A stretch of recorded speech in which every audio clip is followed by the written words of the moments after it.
ನಮಸ್ಕಾರ. ಭಕ್ತಿ ಬೆಳಕು ಯೂಟ್ಯೂಬ್ ಚಾನಲ್ ನೋಡುಗರಿಗೆ ಇವತ್ತಿನ ದಿನ ಜಗಜ್ಯೋತಿ ಬಸವೇಶ್ವರ ನಾಟಕದಾಗ ಕಲ್ಯಾಣ ರಾಜ್ಯದೊಳಗೆ ಬಸವಣ್ಣನವರ ಅಧಿಕಾರ ವಹಿಸ್ಕೊಂಡ್ಮ್ಯಾಗ ಅಲ್ಲಿ ಒಬ್ಬರ ಕೊಂಡಿ ಮಂಚಣ್ಣ ಅನ್ನೋ ಒಬ್ಬ ಮಂತ್ರಿಗಳು ಬಸವಣ್ಣನವರಿಗೆ ಸ್ವಲ್ಪ ಹೆಜ್ಜೆಗೆ ಕಾಡ್ತಾರ.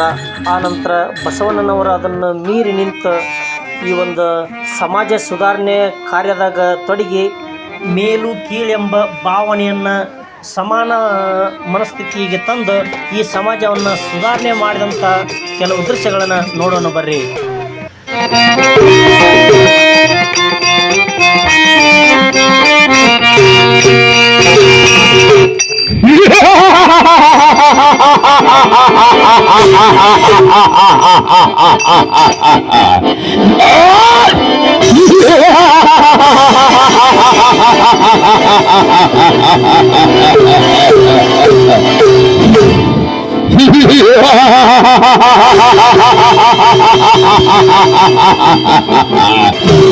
ಬಸವಣ್ಣ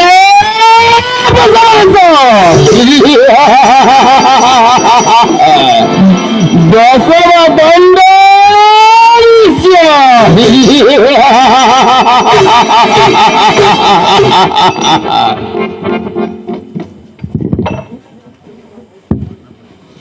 ಯಾವುದೊಂದು ಹಳೆಯ ಪ್ರಾರ್ಥನೆ ಯಾವುದೊಂದು ಹಳೆಯ ಪ್ರಾರ್ಥನೆ ನಿನಗೆ ಮಂತ್ರ ಪಟ್ಟರೆ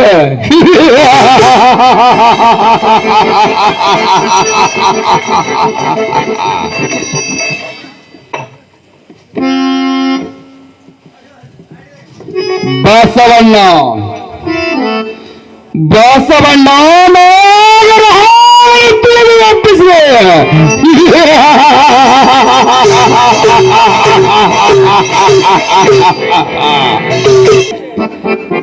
ನಾಗರ ಹಾವಿನ ಬಾಯಲ್ಲಿ ವಿಷವಿದ್ದಂತೆ ಈ ಲವಸವಾಗಿ ತೋರುತ್ತವೆ.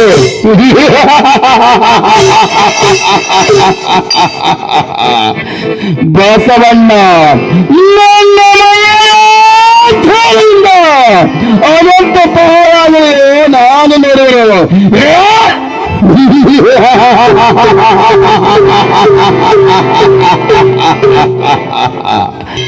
ಬಸವಣ್ಣ ನಿನ್ನನ್ನು ಈ ರಾಜ್ಯ ಸಭೆಯಿಂದ ಅವಮಾನ ಪಡಿಸಿ ಆಸ್ಥಾನವನ್ನು ಹೊರವಹಿಸಿದ್ದರೆ ನಾನು ಜಾರಿಕರ್ತ ಕೊಂಡಿ ಮಂಚನ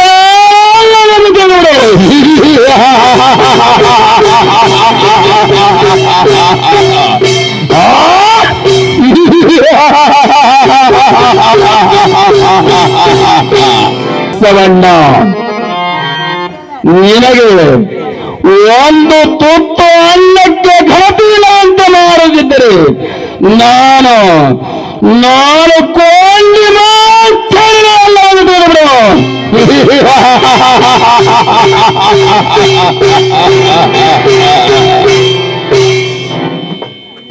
ಏನೋ ಶೆಟ್ಟರೆ ಭಟ್ಟರೆ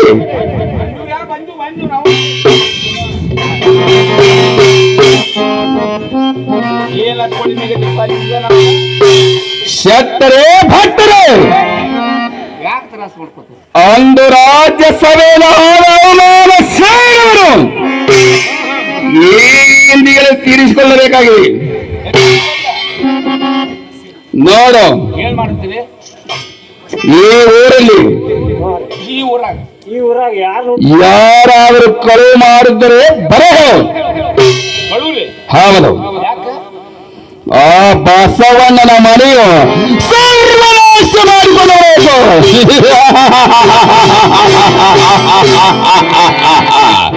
ಬಸವಣ್ಣನ ಮನೆ ಸರ್ವಸ್ವ ಹಾಳು ಮಾಡ್ಲಕ್ಕ ಒಬ್ಬ ಹೌದು.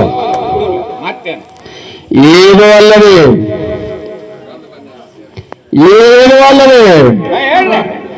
ಕಳವು ಮಾಡುವ ಸಮಯದಲ್ಲಿ ಯಾರಾದರೂ ಅವರ ಸೈನಿಕರ ಅಡ್ಡ ಬಂದರೆ ಕತ್ತರಿಸಬೇಕು.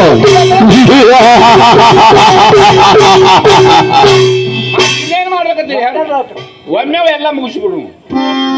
ಏನು ಅಲ್ಲವೇ ಆ ಬಸವಣ್ಣನಿಗೆ ಒಂದು ತೊತ್ತು ಅಲ್ಲ ಸಿಗದಂತೆ ಮಾಡಬೇಕು. ಏನು ಅಲ್ಲವೇ ಅವನ ಸತಿಯಳ ಕೊರವಲ್ಲಿರುವ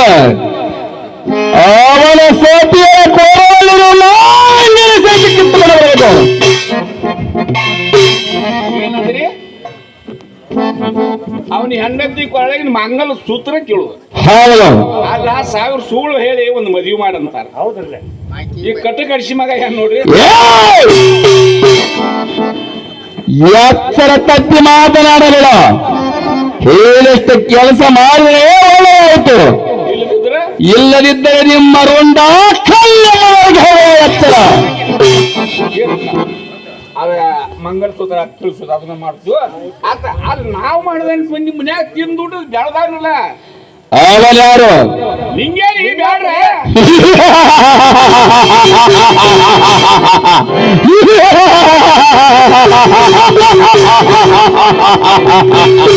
ಹೌದು. ಆ ನಿಂಗ್ಯಾವನ ಬಲವೇ ಬಂತನು.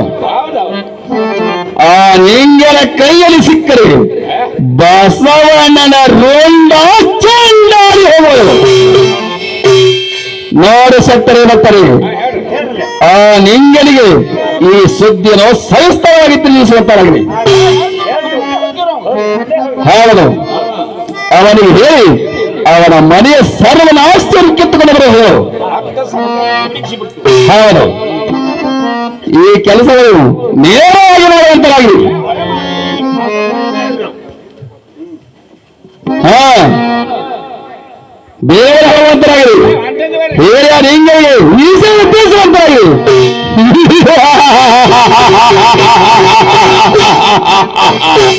ಬಸವಣ್ಣ ಬಸವಣ್ಣ ಬಸವಣ್ಣ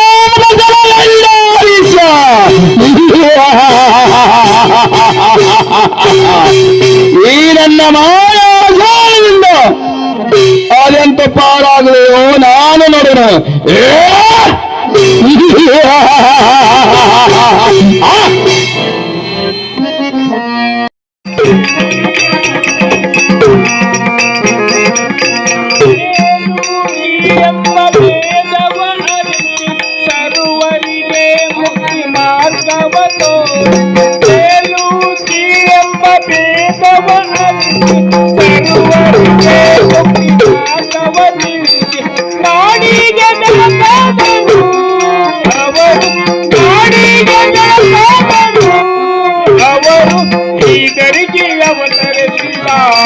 ಜಗವೆಲ್ಲ ಉತ್ತರಿಸಿ ಭಾಗ್ಯವ ನೀಡುತ್ತ ಬಂದಾರು, ಭಾಗ್ಯವ ನೀಡುತ್ತ ಬಂದಾರು.